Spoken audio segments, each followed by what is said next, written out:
And an expert joins us to talk about what you need to know to keep your cats, dogs, and your other pets safe over the holidays. We'll be right back.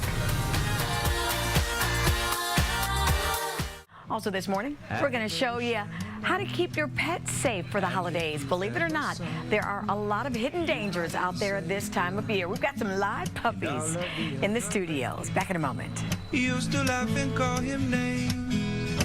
They never let poor Rudolph join in any reindeer game. Well, the holiday season is finally here. You may be planning on including your furry friends in the festivities. How can you not? But before you start hanging out those with the eggnog flavored milk bones, there are some tips you got to keep in mind to keep your dogs and cats happy, but also very important, you got to keep them healthy over the next several weeks. Joining me now to talk more about this is Dr. Tony Kremer of Kremer Veterinary Services. Now, Doctor, you also have a couple of friends right here. We do. If anyone's looking for new furry friends for their family, this is Simon and Palmer. They're two terrier mixes, 8 weeks old, that are for adoption at our shelter in our animal hospitals out in the burbs.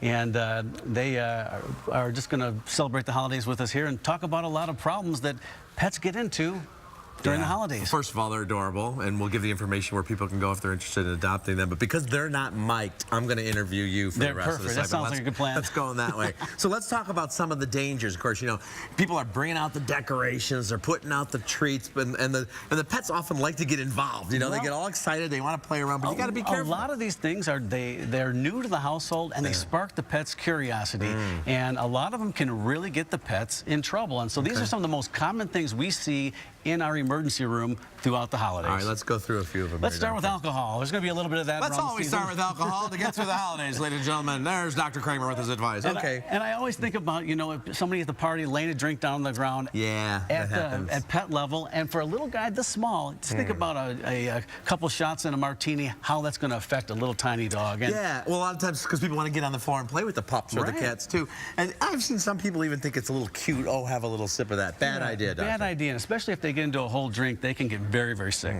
Everybody knows about chocolate. We always hear about how chocolate's poisonous for dogs and cats, and every year it happens that we have tons of animals that come in. So keep that away from the pets. The biggest culprit that causes the most problem is baking chocolate or dark chocolate. It has a much higher level of theobromine, which is the toxic agent in there. It's kind of like caffeine on steroids. They can have tremors and seizures, and it can be even worse. And that's the kind of thing that can fall to the floor. You're in the kitchen, you're cooking, and the pup again is wanting to get in the mix. Yeah, we're distracted. Be cognizant of that. With all that going on, we get distracted and leave something where they can get at it. So next thing I want to talk about is candles. Candles can be a hazard for burning pets.